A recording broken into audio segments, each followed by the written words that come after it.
Walmart. Just about every single person on the planet has been there at least once.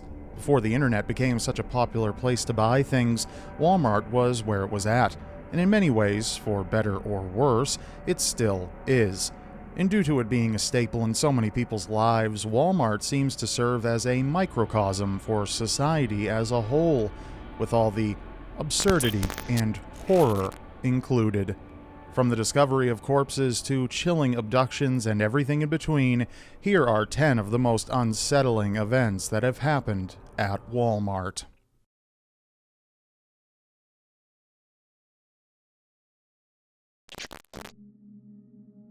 In 2009, an unsuspecting Walmart shopper in Falmouth, Massachusetts perused the aisles for a brand new wallet. After finding one that looked promising, he opened it up to take a look inside, but what he found definitely wasn't what he was expecting. Instead of the standard plastic inserts that most wallets come with, this one had something much more disturbing. After unzipping one of the small compartments, the man found 10 adult human teeth. One of them even had a filling. The customer alerted employees and gave them the wallet before heading out without leaving his name. Unfortunately, the teeth contained no blood or gum tissue, and despite their efforts to find the owner of the pearly whites, police were unable to identify them through DNA testing. We may never know how 10 human teeth found their way into the pocket of a never-before-owned wallet, but that's only one of many unanswered questions involving this wonderful, wonderful store.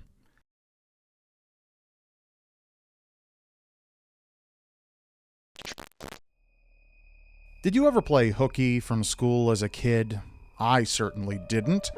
When one Atlanta second grader convinced her mom to stay home from school in 2016, she had no idea that she would be fighting for her life later that day.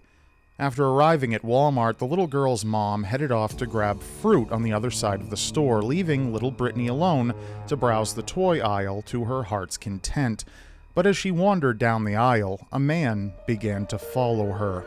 At first, she thought he was just another shopper. However, when he got too close for comfort, she realized something wasn't right. In a heart-stopping moment caught on security cameras, the man lunged for her. He put his hand over her mouth to stifle her screams and tried to drag her out of the store. Of course, he couldn't expect what happened next. Rather than give in to the grown man's might, the little girl put up the fight of her life, kicking and screaming until she managed to free herself. The man was shocked by the girl's resistance and immediately set her free. Fortunately, the whole ordeal was caught on tape and the man was arrested less than 1 hour later. Thanks to her quick thinking and bravery, this little girl's actions made all the difference between a close call and a tragedy.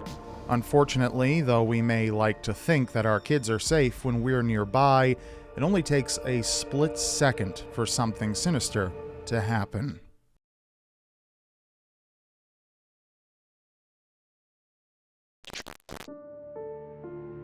Myrtle Beach, the sparkling waters, the smooth, sandy beaches, the severed fingers found inside the local Walmart. Truly a paradise. In 2016, Walmart's loss prevention officers caught South Carolina resident Carolyn Wright attempting to steal a body armful of merchandise that included condoms, lubricant, and panties.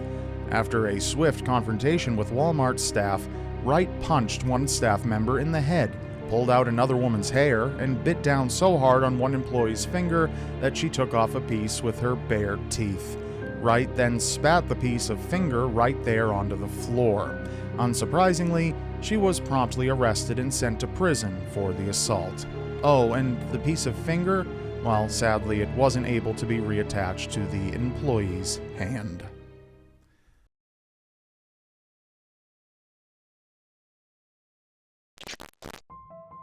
In 2015, a Utah grandmother brought her granddaughters, aged 3 and 14, to shop at a Walmart in Perry, Utah. She had no idea that she'd made a mistake simply by walking inside. As they shopped, they didn't seem to notice a man who had been prowling the aisles of the store for nearly 4 hours, no doubt looking for something that wasn't available on Walmart's shelves. Finally, the grandmother turned away from the cart and the man saw his chance to strike. The 3-year-old sat helpless in the cart as surveillance cameras captured the man approaching the seated child. Chillingly, you can see the man raising his finger to his lips, signaling the girl to keep quiet as he grabbed the cart and tried to make off with the child inside. Thankfully, the child's 14-year-old sister caught the man in the act, and the two engaged in a fervent tug of war with the cart before the grandmother finally turned back around. The man eventually gave up, leaving the child unharmed but traumatized. Police apprehended the would-be kidnapper soon after but released him without pressing charges, which is unbelievable. It's hard to imagine why anyone would want to kidnap a child from a busy Walmart in broad daylight, but thankfully, this story has a happy ending.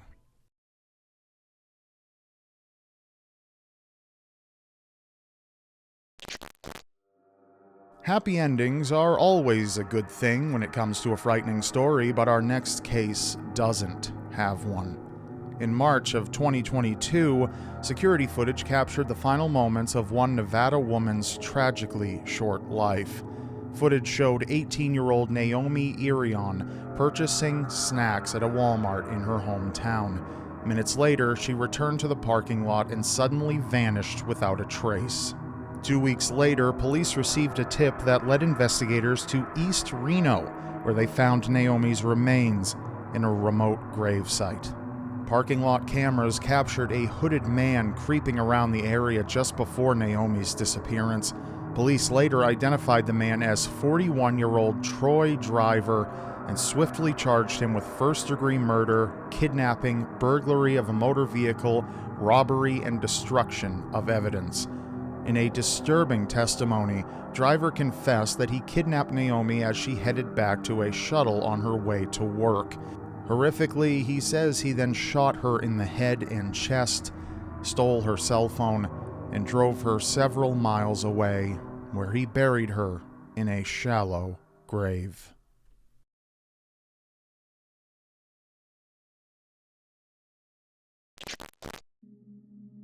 Have you ever approached a restroom only to see an out-of-order sign posted over the door? Most people would think you were weird if you stood there and wondered what was going on inside the bathroom. What led the bathroom to this point?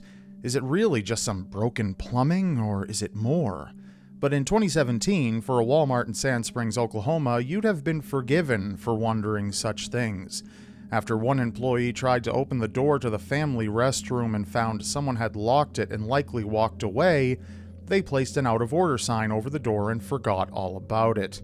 3 days later, the out-of-order sign attracted the attention of other employees who wondered why the restroom had been in disrepair for so long. When they finally unlocked the door, they came upon the decomposed body of 29-year-old Catherine Caraway, slumped on the floor. While the circumstances certainly seemed suspicious, autopsy reports suggest that Catherine had most likely died from cardiac arrhythmia due to difluorothane toxicity. Investigators stated that they collected air duster cans from Caraway's vehicle. These aerosol cans contained difluorothane. Investigators believe the woman huffed them shortly before passing away in the bathroom.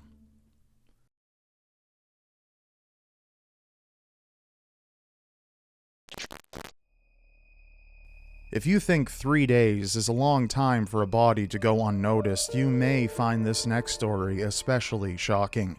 In 2015, 22-year-old Lauren Moss was reported missing after leaving a rehab center in Marina, California. Police opened a missing persons case, but turned up no leads. Then, in February of 2016, Walmart employees noticed a silver Jetta with dark-tinted windows and a sunshade covering the dashboard. It had been there for so long that they finally decided to peek inside. What they found inside was Lauren's decomposing body. Investigators found a suicide note and drug needle beside Lauren's remains. She likely died shortly after injecting herself with the needle. Investigators rolled cameras back as far as they could, capturing footage as distant as December. The Jetta is parked in the same spot the entire time. Police believe Lauren's car had been parked there with the woman's body inside for 3 months.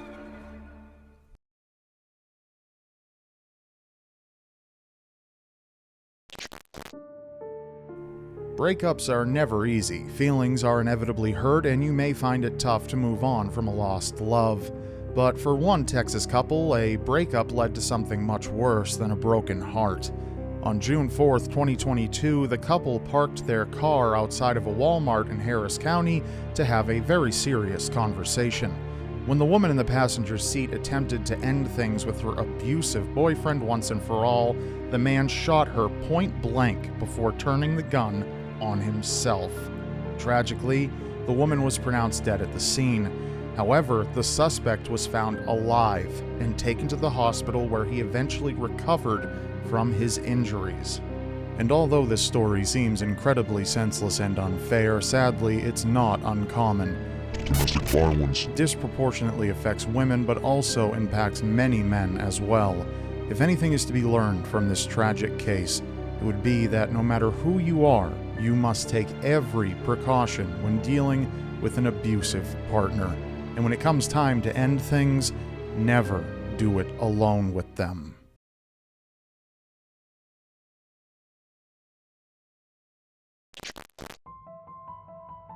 In 2017, a Walmart in San Antonio made national headlines for all the wrong reasons. It happened on an especially sweltering early summer morning. Employees watched as a suspicious man jumped out of a semi-truck and approached them, desperately asking for water. The employee called the police, and what investigators unearthed next is genuinely blood-curdling. When they opened the back of the man's truck, they found the remains of 8 people. All were deceased from being trapped in the back of the truck with no air ventilation amid blistering temperatures. Late last night, we got a call from a Walmart employee that they were conduct a welfare check in a tractor trailer that was parked in a lot here. He was approached by someone from that truck who was asking for water. Came back with the water, called the police. We arrived on the scene and found 8 people dead in the back of that trailer. There were a number of other people that Chief Hood will talk about who were transported to local hospitals. Checking the video from the store, we found that there were a number of vehicles that came in and picked up a lot of the folks that were in that trailer that survived the trip. We're looking at human trafficking crime here this evening. Dozens of other people were found as well, dehydrated and barely clinging to life. Parking lot camera footage shows a number of vehicles arriving to pick up people from the back of the trailer throughout the day. The driver of the truck was detained and charged with human trafficking. It's believed the driver was selling these victims out of the back of his trailer for hours before anyone finally caught on.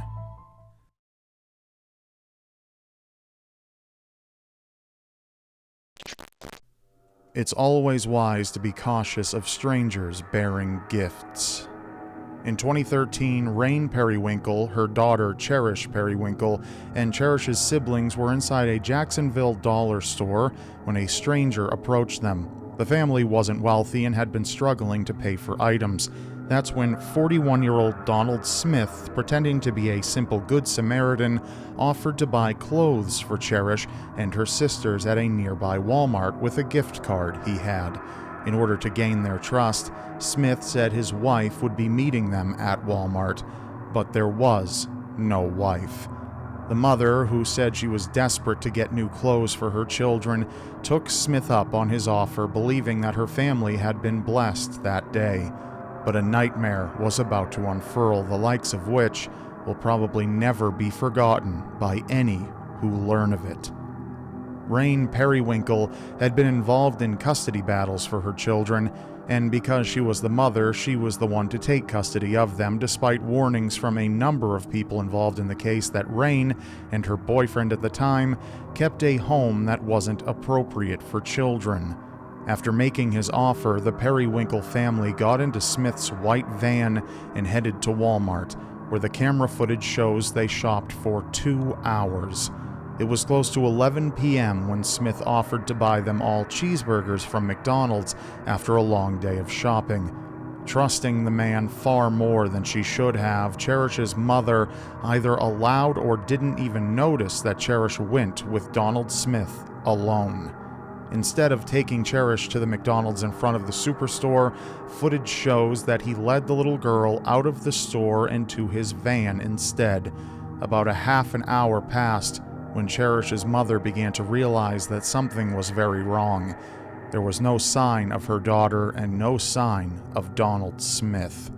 On the call with 911, she said, quote, "I hope he's not raping her right now." Cherish's mother reported her missing and police issued an Amber Alert within the next few hours. Cherish Perrywinkle was found the next morning, but it was far from a cause for relief. Cherish was dead, and the details surrounding her death are difficult to even describe, so consider this a warning before we continue.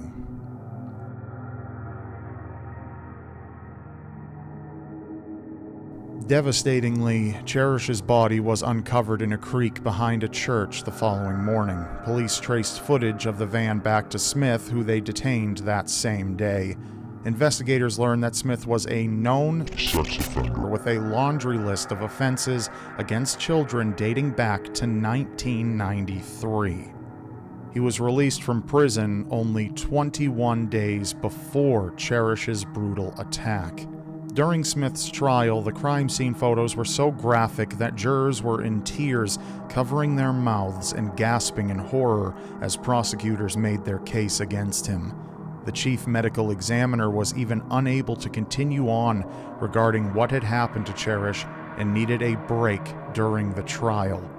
The medical examiner explained that Cherish had suffered immense trauma. Smith had assaulted Cherish so violently in each orifice that her nether regions were horrifically and entirely distorted by every anatomical standard. This area of her body didn't even resemble what would be found naturally on a human being once he was finished with her. To finally end her life, he strangled her so violently that blood vessels burst in her neck. The murder was nothing short of monstrous. Of her countless, vicious injuries over the slow, anguishing torment he subjected her to, the autopsy determined that they had all been sustained while Cherish was still alive. Witnesses report that Smith turned his back while the photos were shown in the courtroom. Otherwise, he simply stared ahead or looked down. He tried to say he didn't know what happened, that he didn't see young girls as sexual objects, that he must have snapped. However, this, of course, was a lie. An undercover officer planted a recording device near Smith's jail cell, where he remained as he awaited trial. The prosecution went on to play a recording that was taken of Smith speaking to a fellow inmate. When a group of young girls only a little older than Cherish, perhaps on a school trip of some kind, passed by Smith's cell, he could be heard saying, "That's right up my alley. Right there. That's my target area. I'd like to run into her at Walmart." The inmate then went on to ask Smith if Cherish had a, quote, butt on her. Smith replied by saying, "She ain't black, but she had a whole lot for a white girl." Within minutes of deliberation, he was convicted on charges of first-degree murder and sexual battery. He was sentenced to death and is currently on Florida's death row. Rain Perrywinkle lost custody of her remaining children shortly after Cherish's death. Rain had said after Cherish died that she was clairvoyant and had prophesied that Cherish was going to die by the time she was 8 years old. That's all for this episode. If you're into true crime and other types of dark content, be sure to subscribe to my channel now, because you won't want to miss what's next. And I'll see you next time.